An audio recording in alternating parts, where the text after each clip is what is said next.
My guest today, you've been a fan of hers for a long-ass time. She was on Married with Children. We were neutering the dog, Al. Oh, but honey, before you take him down, could you ask him for a few pointers? She was on Futurama. It's me, Leela. And still is on. Futurama comes and goes. She was on Sons of Anarchy. Should have thought of that before your dick went on a cheerleader hunt. Won a Golden Globe for that, which I didn't know. I tell you what, this is awesome. And now she's on The Connors, which used to be Roseanne. It transitioned to The Connors. What the hell is wrong with you? And she's got a podcast with her no-good husband called Pie with Katey Sagal and Kurt Sutter.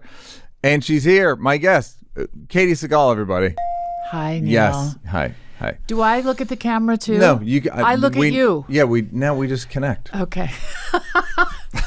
Do you mind? No, not at all. You know, looking up as I've said to you before, I've always been a fan. I mean, it was hard not to be a fan of yours in Married with Children, but like, you're so good. You're just, anytime I see you, I'm like this, you can do the job. Anytime I've seen you with a job, you can do that. You're just very good at it. Thank you. Yeah. I don't know if you feel confident in the job. You know, it's interesting you say that because for the longest time, after I did Married with Children, I didn't really want to do sitcom because I had done it for 11 years. Yeah. And then lately... It was 11 years? It was 11 years. Lately, since I was a guest star on The Connors for 3 or 4 seasons, I thought, oh, I do this well. Yeah. I might like this again. Yeah. So, because I've veered off and done other genres, which is great. It was very hard to get a dramatic role, and I finally broke in there. But, you know, I'm good in front of an audience. That's what I know. Yes. Yeah. And I do feel that way. Oh, you were also on the 9 Simple Rule, 10 Simple, 8 Simple Rule. I knew I got with John 8 Ritter. Simple with the great John Ritter. The great. Yeah, like, so you can, again, you can do it. I can do it, but I think what was, for me, I get bored easily. And I also never thought of myself as funny. I always thought I'm way more dramatic. I grew up as a very dramatic child. They called me Sarah Bernhardt. For those are too young. That was a dramatic actress. Because I cried all the time. I was just kind of a mess as a kid. So I always thought, I'm a dramatic actor. And if I'm going to be an actor, which was never the plan to begin with. But after I did Married, I just really wanted to do something different. I wanted to do dramatic acting. Got it. All right. Another thing I didn't know until we did. I wikied you very quickly, even though I knew most of it, but didn't know you grew up out here. Did. And didn't know your dad was your parents were in show business. Yes. Your dad was a director. My dad was a director. He started in the Yiddish theater. Mm-hmm. I was born in Hollywood, and we lived a kind of a gypsy life, moved all over Los Angeles. So back then, being a director wasn't lucrative. Well, in the Yiddish theater, it wasn't. Sure. Then he started working Playhouse 90. Yep. These are things that a lot of people won't know what they are. But he, and then he became a very well-known episodic television director. Man from U.N.C.L.E., Dr. Kildare, T.H.E. Cat. I mean, all kind of like, yeah, that's what he did. And did it occur to you that not everyone's life was like that? My life was not glamorous. So, no. I mean, because I know other people that grew up here that had movie star parents. So it was glamorous. You know, if your father's a director, he just works you barely see him. He's on set, 15 hours a day, working very, very hard. So I never got the impression that show business was glamorous. I just thought it was a hard day's work. How did you end up getting into it? I started as a musician. I did not want to be an actor. My parents were like, I started playing the piano when I was about 13, and I had a little piano, moved into my room, and I wrote songs and smoked a lot of cigarettes and did a lot of stuff. And I wanted to be a musician. That's what I wanted to do. And my father was kind of against it. He eventually put me in a television show when I was about 18 so I could get a union card. Okay. But that was sort of like, but I was poo-pooing the whole thing. The way that I got into acting was I worked as a singer for all through my 20s. I was a background singer. I made records. I was on Elektra Records. I was on Casablanca. I was on all these things. But it kept kind of not happening. Well, that's what you have. One of your blocks is being a musician. And you said something I never hear musicians say, which was? I fucked it up. Or, I wasn't good enough. Well, that was... when I look in hindsight now, that's what I can say. I would say at the time, as sort of a, rebellious 20-year-old, it was definitely like, why don't they see me? Why don't they get me? In hindsight, I was doing that thing that so many people do, which I was chasing what I thought was popular. What was What was it? One time I was wearing paper mini dresses and trying to be an 80s kind of, what did you call it? Robert Palmer. Yeah, a little bit that. And then I would change my clothes and try to be Stevie Nicks. And then I would change the style of music and be Tina Turner. And, it was sort of like, rather than trusting that whatever I was delivering was going to be okay, because I'd had some little success in bands, but I didn't... I just what should have been your genre? Yeah. I should have just played my piano, and I should have been, Laura Nyro was who I really wanted to be, but I should have just kind of stuck with this like soul music thing that I really, really wanted to do. And instead I did the Pat Benatar thing. I tried to be a rock chick. Or Runaway. Yeah, I tried to do all these things, but I didn't really realize that till much later, that's probably what eluded my success. That and a lot of, drugs and alcohol really played a big part. You were doing a lot of drugs and alcohol? Yeah, lots.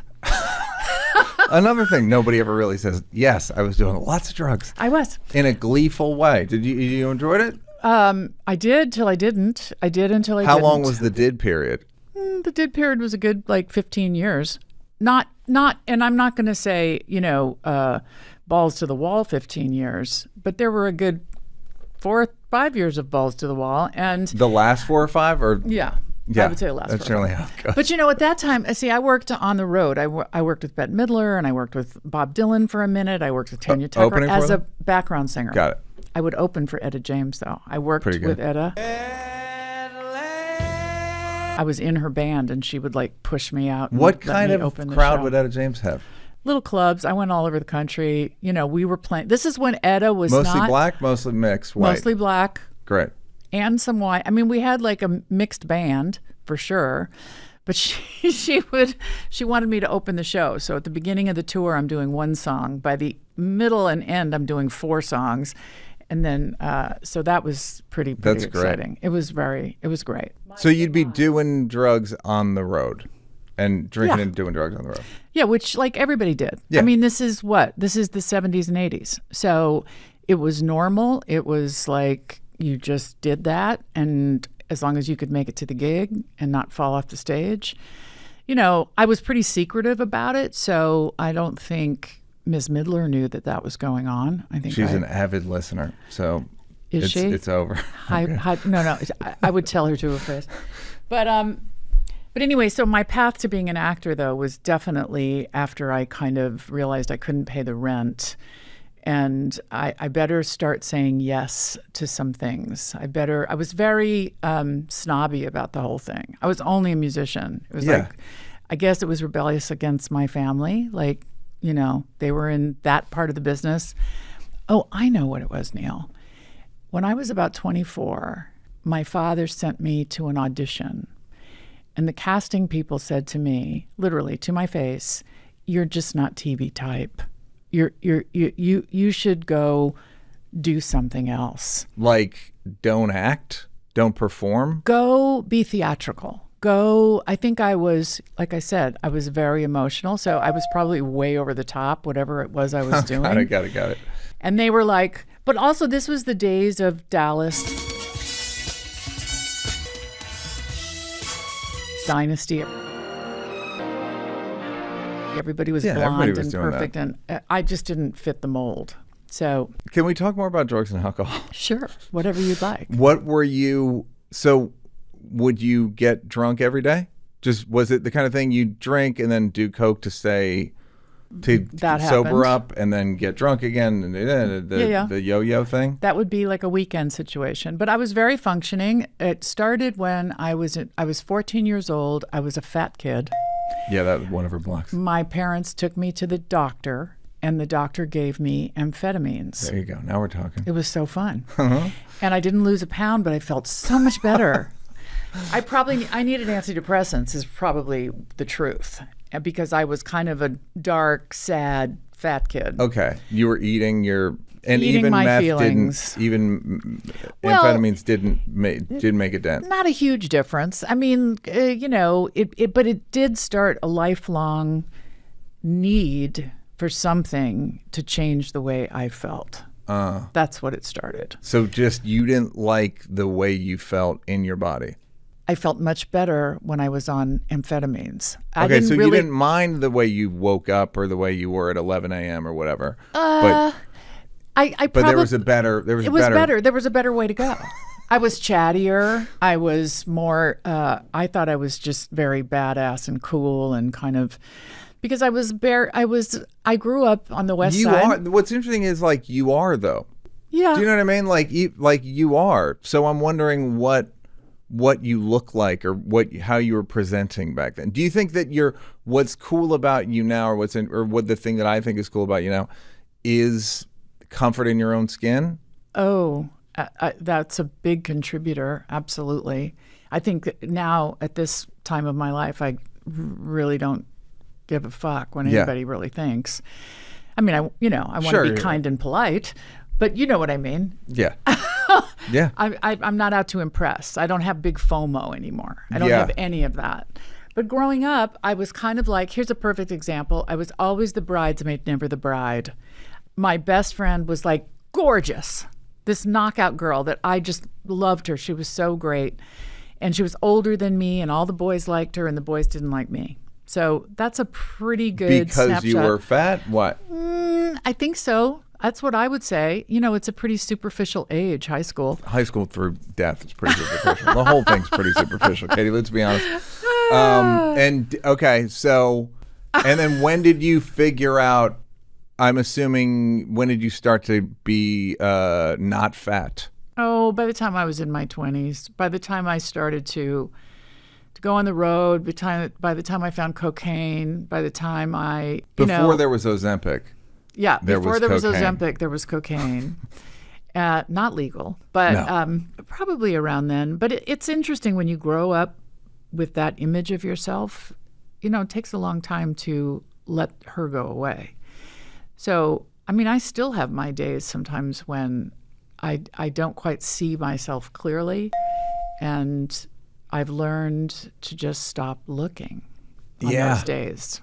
Yeah. You know what I mean? Uh-huh. Like, don't focus quite so much on yourself. What do you focus on? Somebody else. Like helping? Is it one of those things of like contrary action? Is it like be of service? Yeah, it's a lot of those. It's a lot of those kind of little tricks.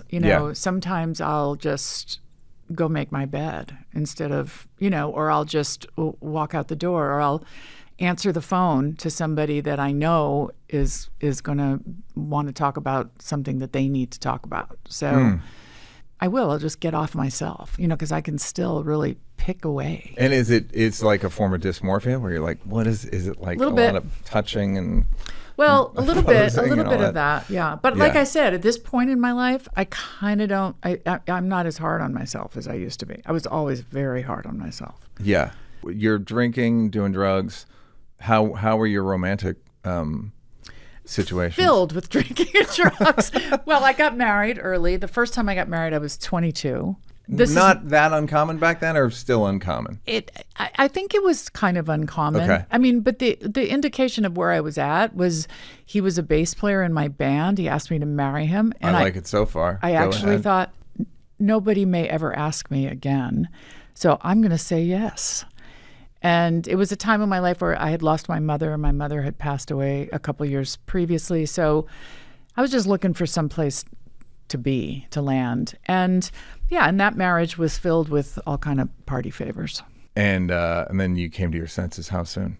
that marriage lasted about 4 years. Oh, that's not bad.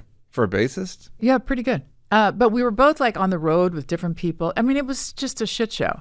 But we actually didn't get divorced for a while. I remember saying I had a boyfriend after him, and I was like, I'm not sure about this guy, so let's just stay married. And what were you doing in those things? What were you miss playing your life? Do you know what I mean? Like, what were you doing that was like faulty behavior? Well, I was kind of first of all, I would always be with men that had a bigger alcohol problem than I did. Huh. So I was able to hide my own. Is what I learned in hindsight. Got it. In other words, so you're smoking opium during the week, right? And opium? You? Not me, a husband. Oh, fuck. I want to smoke opium. It's like one of my great regrets. It's on my bucket list. Chasing the dragon? Yeah, I just want to, it just seems great. Well, he thought so too. And you never tried it? I did. Oh, yeah, okay. yeah. But what did you think of it? Thank God I did not like it. Okay. Because I was very much, so anyway, so he's doing that during the week and I'm doing blow on the weekends, and then taking some little diet pills, amphetamines during the week. So I don't have a problem. Nothing's wrong with me. So I was always able to deflect the problem to the other person in the relationship. And that was kind of my dating pattern as well. And you think, obviously there's the like psychological thing where we supposedly pick these people intentionally. Mm-hmm. Do you think that's what it was? Like, yeah. I'll tell you exactly why. Go. I know all this. Years of therapy. Yes, right. So my mother was sick most of her life. My mother suffered from heart disease at a young age and also depression. Mm. So my life as the oldest of 5 was a lot about making my mom better and making my mom feel better and trying to get her off of pills and just smoke weed. And were you like the assistant mom as well? I was kind of the assistant mom. More so than not, we all kind of splintered, into our own little worlds. But I was very much I just remember coming home from school and sitting outside her bedroom door at like 2 p.m. waiting for her to wake up. Mm. And so I was that kid I was the savior kid. Yeah. So yeah, all the husbands needed a little saving. So that was my position.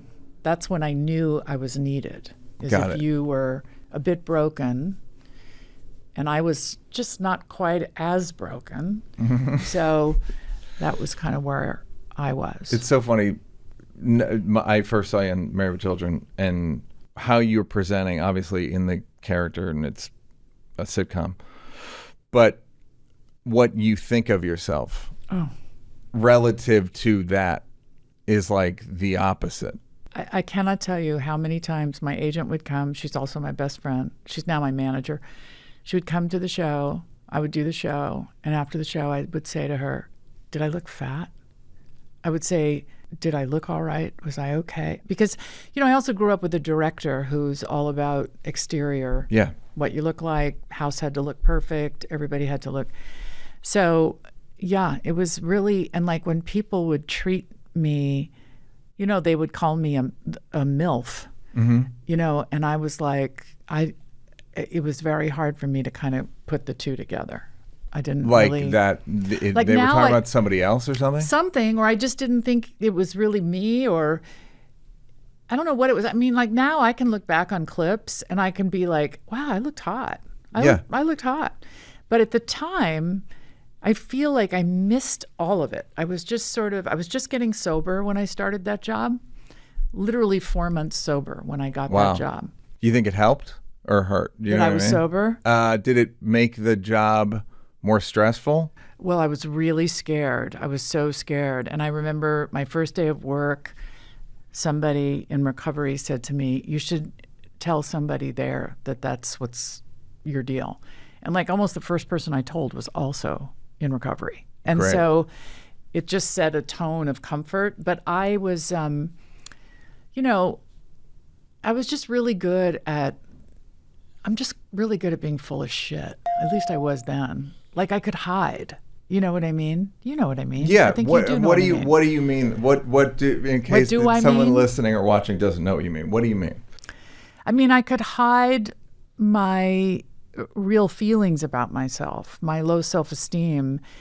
And in some part of me, I knew I was a good performer. I knew, like when I was trying to be a musician, a singer, and I would get very close to a lot of big success, I knew I was good, but I think that darker side of myself that didn't want to believe that would kind of sabotage it all.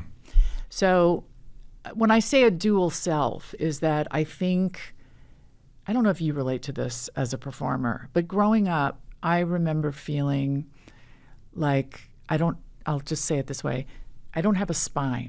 Like I can fit in any group. I can go over here, I can go over there. You won't know me really well, but you'll like me sort of, and then I can fit. I think it's why I can be an actor, because I can sort of put on other clothes. And so that's what I mean. I think I was really You're good. like a sort of a mystery to yourself. A little bit. Like I'm not even, there's nothing here.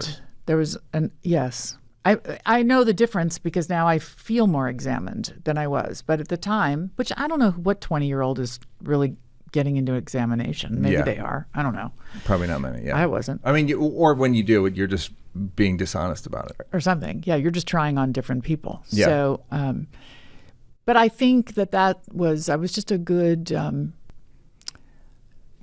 I was able to hide. I was a good hide. I'd lived in a lot of secrets. So it was probably fun to use that as an escape.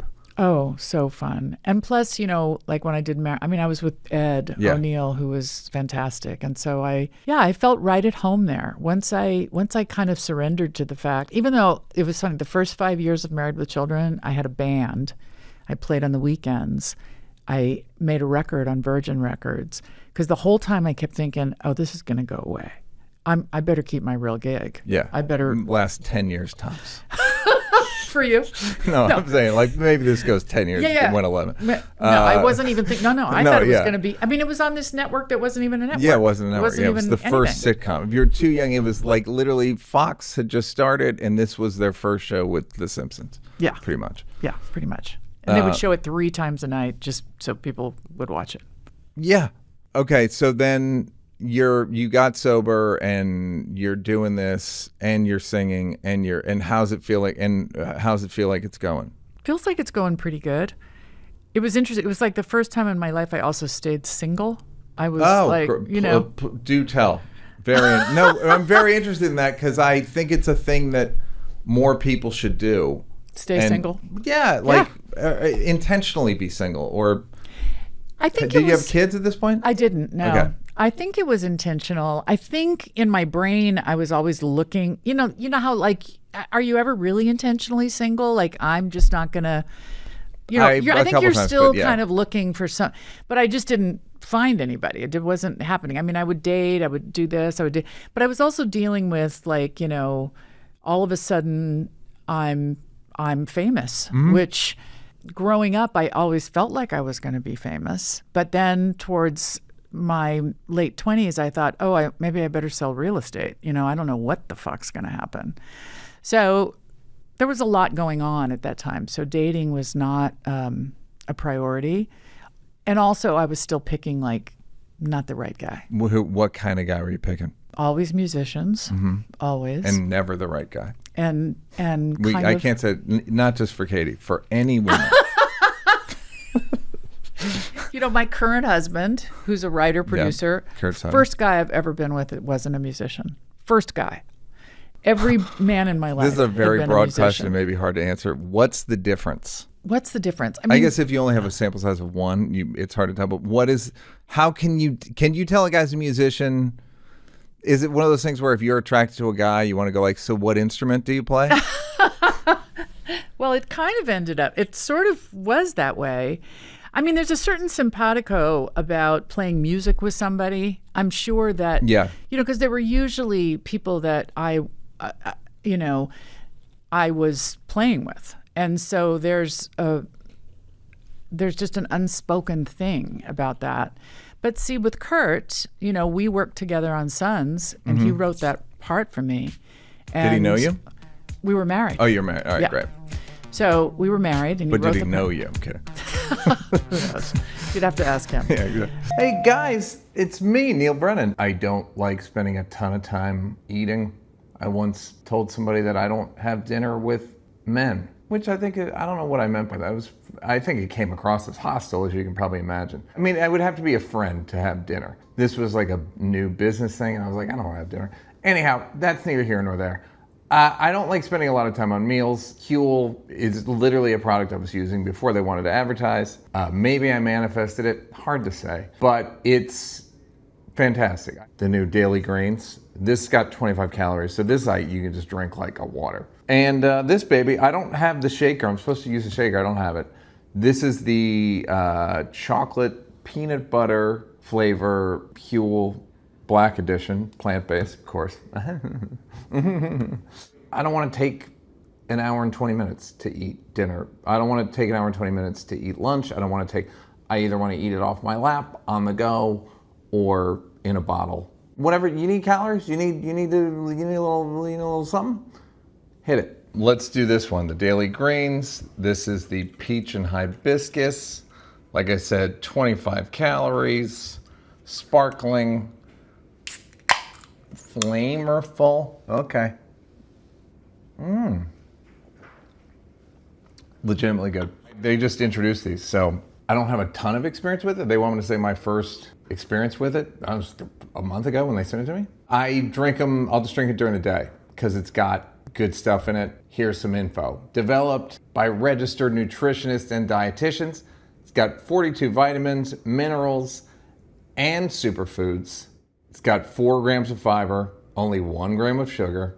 Here's the CTA. This is what they call the call to action. Huel, it's great for just on the go. Fitness, travel, busy schedules.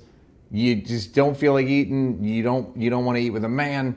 Whatever your hang up is, Huel makes healthy eating simple. And by the way, they also just launched into Target stores nationwide. Again, proud of you. Try both products today. They got a powder you can do with a shaky bottle. Hit them up today. 15% off your purchase for new customers with my code NEAL. Can you believe it? My code is NEAL at Huel, Huel, like fuel, but Huel.com/Neal. Use my code and fill out the post-checkout survey to help support the pod. Guys, we love it. This is legitimately good stuff. Like, get it. I swear to you. It's great. So there was that. So I've always worked with my partners. That's so interesting. I hadn't really thought about it that way, but I always have. Yeah. Throw it in the hopper. My second husband was a drummer, and he played on my records, and we played in bands together. What do you think the difference is between being a famous woman and a famous man? In what genre?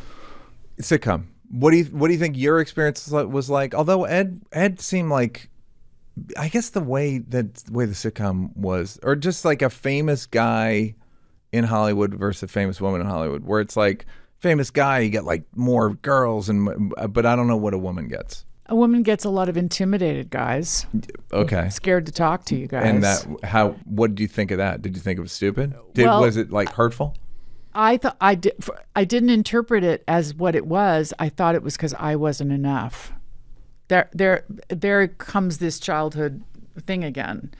I just thought, or somebody was dating me because of that, because they saw me on television or something. So it was always, but mostly it would be like, oh, I went through many years of I'm not enoughness, not pretty enough, not smart enough, not, just not really enough. Did you ever think I'm not funny enough? Was that a thing? I've always thought that. Okay. You've always thought you were not funny enough. I'm really funny if the writing is good. I'm funny if it's good writing. And I've been given stuff that's not good writing and been told it was supposed to be funny. And, I've tried. But no, I never really thought of myself as funny. What was a negative monologue when you're doing a sitcom like that and it's doing really well for a long time? Do you think like it's Ed, it's the kids, It's the show. It's the right. Or how can you talk yourself out of something that so obviously successful? And can you? Or could you just go, you know what, Katey, you're not bad at this? Sometimes I feel sort of sad about those years because I think I missed a lot of it. I think I was out of what was happening. Yeah. And I was too much in how I felt about myself globally. You know how there's like self-esteem about what you do, and then there's just like the whole enchilada of like, you know, I don't feel great about myself. And so I think that those years I was really still sober, but still running from any kind of resolution of the darkness that I had carried for so long. You know, little pieces of it were being chipped away, but so I don't know if I never thought I was the shit, for sure. Yeah. I was just like, no way. Did I think like, yeah, I got this. And I was mostly, what was great, I was mostly very teachable. I loved being with Ed, and with even Christina and David had worked more than me. So I was very much open to learning what to do. My very first sitcom was with Mary Tyler Moore, which happened right before Married with Children, and I was not sober. And that was... Was she? She might not have been either. No, she was. She was, and she would talk about it. Ah. And years later, I took her to lunch because she kind of planted the seed, and I thanked her for that. Great. Yeah, it was really good. But talk about learning. I just... You know, here I learned on the job. I never really went to acting school or comedy anything, you know. So I don't remember what season was what or whatever, but did you look back and be like, I wasn't very good at the beginning, and then you got good, or you were always pretty good? Well, first of all, I haven't really rewatched them. You should. I'm kidding. People tell me it's really funny that it holds up. Yeah. I just always thought we were good. Like the chemistry between, first of all, when Ed and I auditioned together, it was instantly good.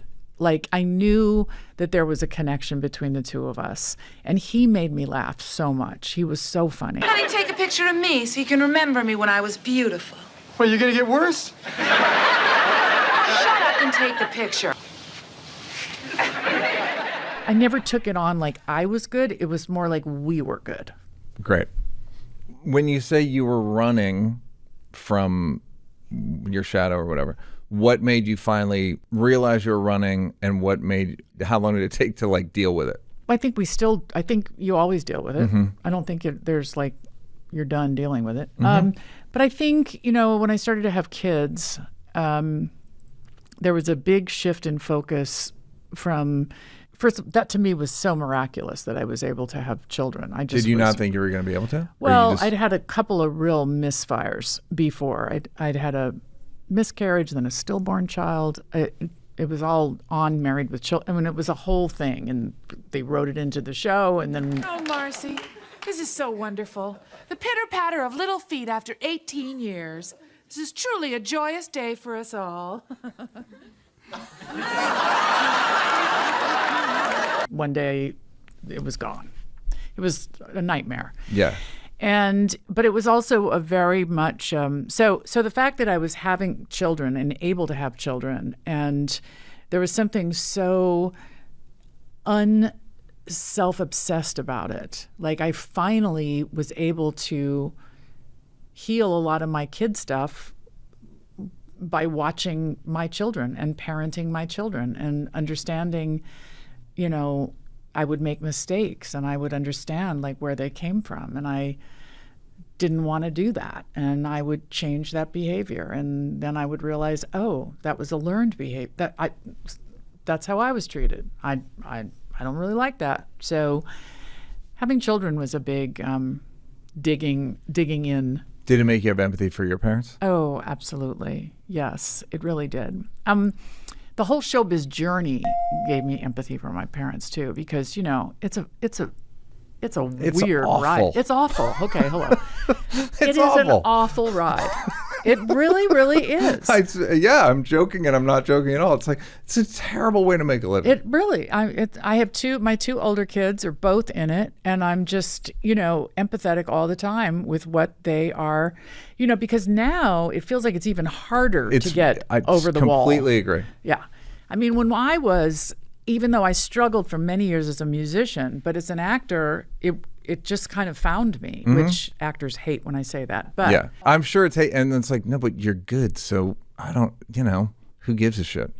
A buddy of mine Roy Wood, a great comedian, makes an observation about nepotism. And he's like, you want to see nepotism? Go down to a construction site. Oh, yeah. It's all nepotism. Everybody. Or a plumber. Yeah. It's all, most jobs are nepotism. That's right. You can make it seem like it's just showbiz, nepo baby, whatever. Most babies are nepo babies. Yeah. Of some you go into the family business. Yes. Yeah. So once I got off of Married with Children, and then I had some like dry spells and weird jobs. And what do you think of the no's. dry spell period? I'm always interested in when people are on a big thing, and then it's been off for 3 years. People still think it's on. Right. But you're like, no, I'm not doing anything. No. Or you're doing like movies of the week for Lifetime. Or you're doing, which was kind of a thing then. Sure. So I was sort of in that business. And then really what was happening was, and I think I had a deal with some network. I did some pilots that didn't go. Yep. There was stuff going on, but nothing was hitting. And I remember thinking like, oh, well, I'll just go to my next job when this is over. I did not. It was a rude awakening. It definitely was. And then when I decided I wanted to do more dramatic work, nobody would see me really. I mean, they just wouldn't take it seriously. And the first job I got was on Lost. Do you remember that TV show? I like bald guys. I'm not bald. I can wait. And I remember them bringing me in. I had to audition, I want to say 3 times. Yeah. Maybe, just so that they didn't think Peg Bundy was going to walk in the room. It's a tough hurdle when you've been in someone's living room a certain way for that long. And a lot of people don't get out of it. Yeah, the dry spells I remember telling my kids always, because like my kids thought you always went to the airport in a black car. I was like, that's no, funny. that's not what happens. Yeah. I remember really emphasizing that I wasn't getting jobs to them. I just wanted, little kids to know that it's not always, Did it make a difference? No. They're in it. They're totally in it, and they're great. They're really good. Yeah. And it might not make a difference. Right. It might be good enough. It might not. Well, one of them's on a show called Tell Me Lies on Hulu. And, oh, great. Yeah. All right. So they are working. Kicking it. And great. And my daughter's also working, but she's not a series regular yet. She's whatever. She's working. Time. Okay. So what was the kids were good for excavation. Deep diving. Yeah. Yes.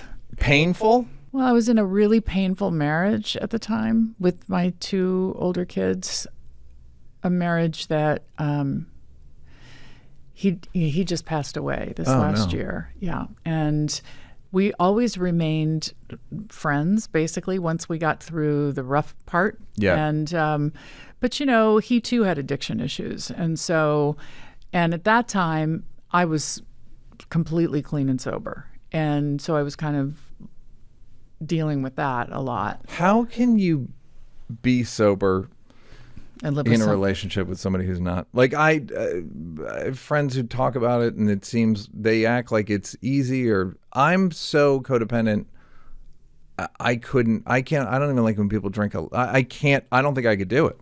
Well, it didn't start that way. It started as 2 sober people meeting. And then the revolving door started to happen. And when that starts to happen, it's its own little disease that pops in. The revolving door of sobriety, of recovery, of like relapse, falling, all that stuff. And and at that point I have a kid, and at that point I'm in my own sort of like the family disease part of this thing where I'm thinking, oh, this will get better.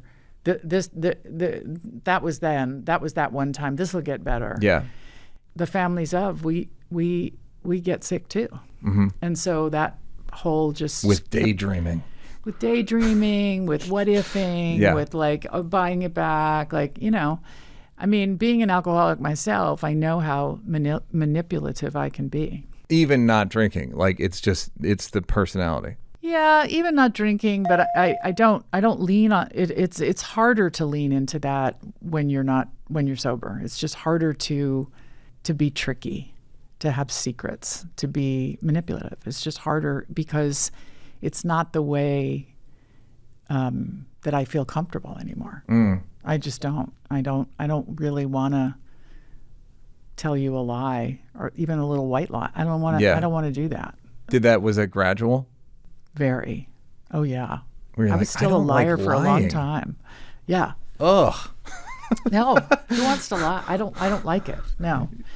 But that becomes, it's like in order to stay in recovery, you still are fighting what's going on in your brain because it's really that's where it lives, is in your head, in that thought process, in that perception of things.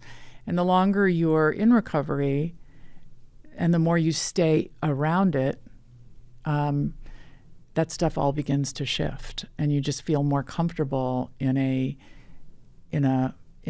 serene place.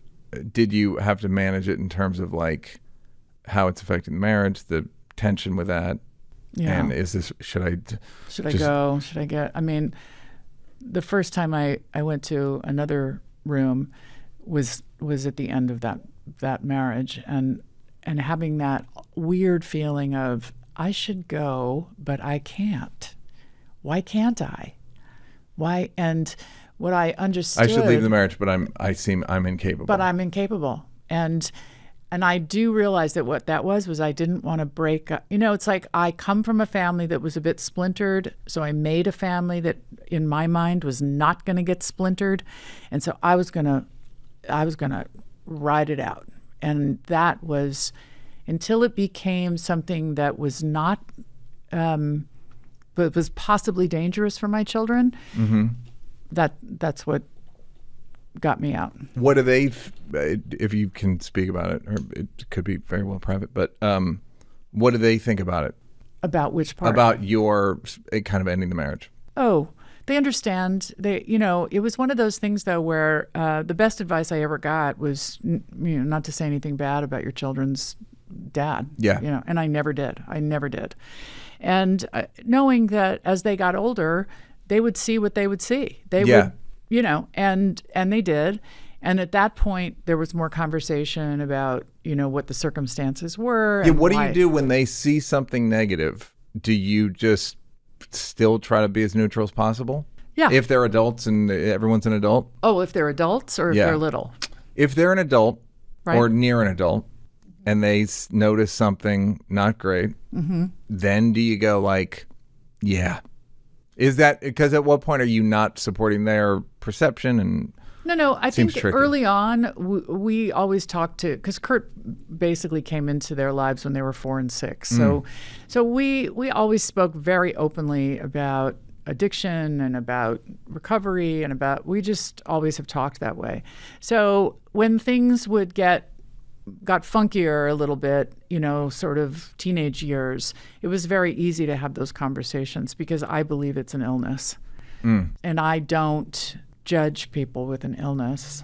I'm not going to judge you because you have cancer. So I'm not going to judge you. What if it's COVID and they didn't get the vaccine? Well, then I might be a little pissed off.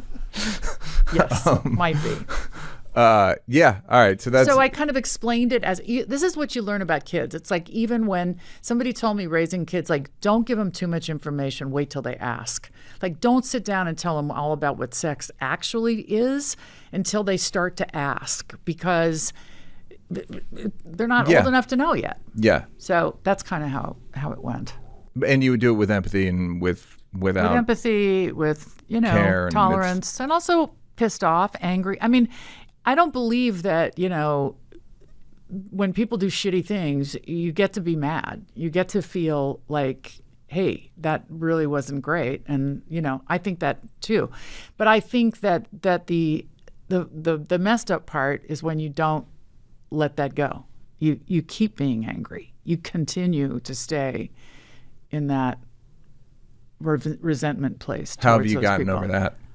A lot of work. I'm asking because as a person who's like a big resentment grudge holder. Are you? You're a grudge holder? Yes.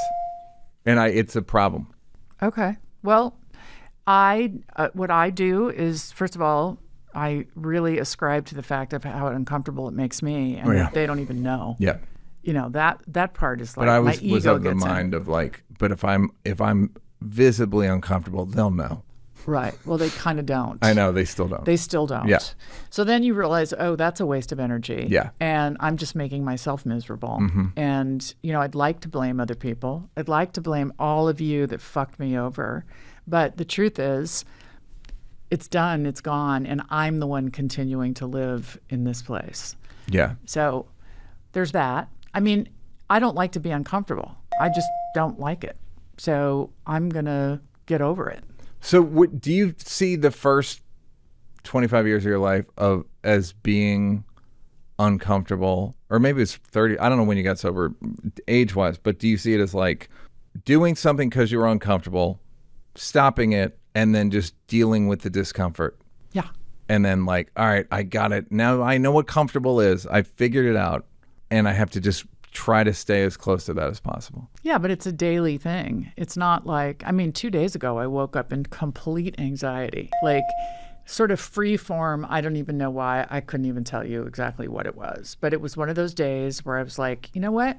I'm not going to go out in the world today. I think there's a collective energy going on right now with what's happened in LA. Sure. But I was just like, some days are just like that. The difference is now I know where to go with it, and it's not necessarily a therapist. I've done a lot of that, and I do dip in and out of that. But, what I know is that the opposite of addiction is community, is connection. That's the opposite of it. So when my addiction kind of takes an obsessive thinking pattern, like I'm round and round and round on one thing, I know what to do to get out of that, which is to talk to somebody about it, is to write about it, is to just get it out of my body. Yeah. Yeah, so the process has been gradual and continues. I'm not fixed. I'm not done. And you don't judge your how I should be better by now? Yeah, your progress. Mm-mm. Yeah. I don't. There's certain days when I feel, no, actually that's not true. When I have a bad day, I'm the first to say I've had a bad day. And it doesn't matter how many years I've been in recovery. It just really is all, I've learned more from people that have a week of recovery than people that have the amount of time that I do. So, no. Mm-mm. And you feel like you've probably gotten better at most aspects of your life? I would say so. Your youngest is how old? She's 18. Yeah, so you're still like... I know. Pretty actively a parent. Yeah, she's going to go to college next year, and we're all nervous about it, but we know it'll be okay. She's out driving right now. It's like... Fuck. You're handling it pretty well. Well, I've done it twice already with 2 other kids. It's scary, though.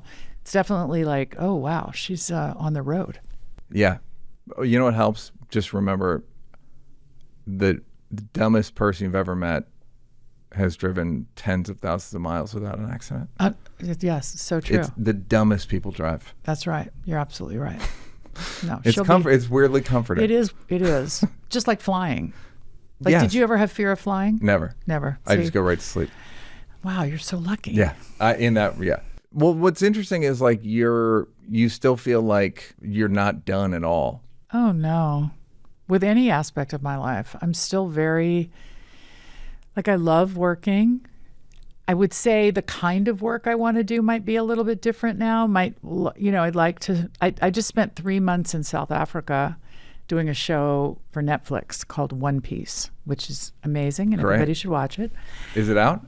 No, the second season will be out sometime at the end of this year. But the first season's out. It was great.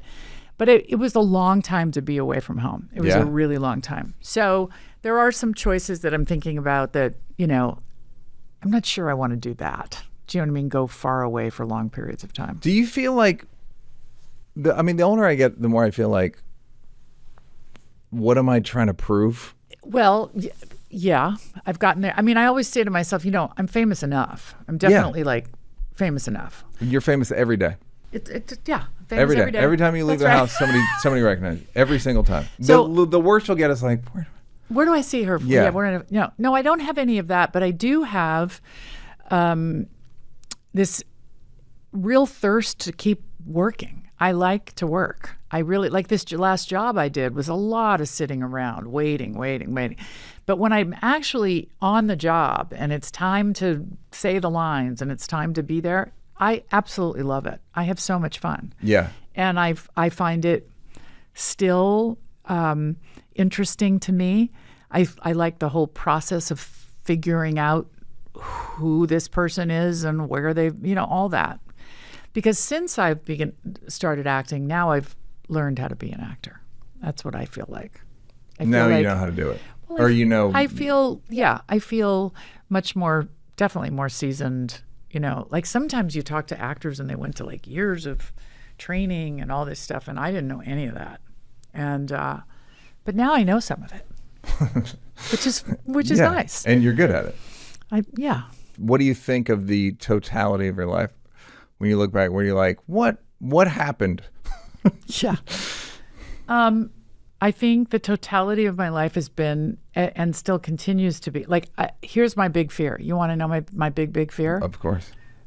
Dying young, dying before I've seen my children mature more. Before I have a big fear of it because my parents died when they were very young. So I think I have. How old were they? My mom was 47. My dad was 52. So young. Yeah. So I don't have a real record of anybody living long. So, and I think it's because this sounds so corny and I don't mean it to, but it's the sweetness of life that I feel like I don't want to miss. Because I guess to answer your question, the totality of everything, it's been pretty sweet. It's been... And I guess if you asked me 20 years ago, I wouldn't say that. But what would you have said? It's a slog. Yeah. It's a slog. When you think of the sweet parts, what do you think of? I think of my family. I think of my husband. I think of my children. I think of my dogs. I don't, it's like what they say. I don't think about the Golden Globe. I don't think about that. Yeah. I think about laying next to my husband and how wonderful that is, or having my 18-year-old bawl her eyes out because she's scared to go to college, that kind of stuff where you're just like, oh, this moment may not happen again. She's illiterate, right? That's the problem. She's terrified that everyone's going to find out at college that I cannot read. No, please, someone teach me how to read. Total opposite. No, she's scared of the people. Yeah. Which I get. Yeah. No, she's a really smart kid. She's the opposite of that. Okay. But that's what I mean. It's sort of like, I don't know if you have this experience, but I guess maybe it's from all these years of trying to live present, like always trying to be present. Now I have big moments of real presence, and I'm just like, oh man, I love this. Yeah, it's hard. I mean, it is so hard. When I tell you I've been thinking about presence like in the last 4 days, I'm not like in a more serious way than I've ever thought of it. In terms of, I just realized like I'm like a newscaster who's like, let's go to let's go to Neal over in bad memory. Neal, take it away. And Neal takes it away for hours. Yeah. And then I'll go to like, let's go to Neal in the future. Go ahead and catastrophize, Neal. And then I'm there for another several hours. And then I got to eat and go to sleep. Right. And it's like I'm wasting my life, kind of. Well, you're scaring yourself. You're completely scaring yourself. I mean, the real truth is that anything out of the present moment is not real. None of it's real. Yeah. None of it. So I had somebody once tell me, like, if you're going to tell yourself scary stories or stories that are false, make them good stories. Tell yourself, all that shit that you're afraid of in the future, which I have it too. Like, everything's going to go away. Nobody's going to like me again. Yeah. But I'll never work again. When that tape starts playing, I'll just kind of turn it on its head because none of it's true. So why not say, Oh, the most abundant time of my life is about to happen. Oh, I'm going to, be successful as a grandparent because I know I'm going to be around for grandchildren. I mean, I don't know if that's real either, but better than but why not? My scenario. Exactly. Why not? But it's a discipline. It's definitely a practice to shift your perception to those thoughts. And if you're anybody that has been either exposed to alcoholism, is an alcoholic, whatever it is, I do believe that other shoe's going to drop mentality is the thing. That is kind of the trigger. That's the deal. Yeah. And so it's just a constant need, but it's really gratifying to know that you can bring yourself back to where your feet are.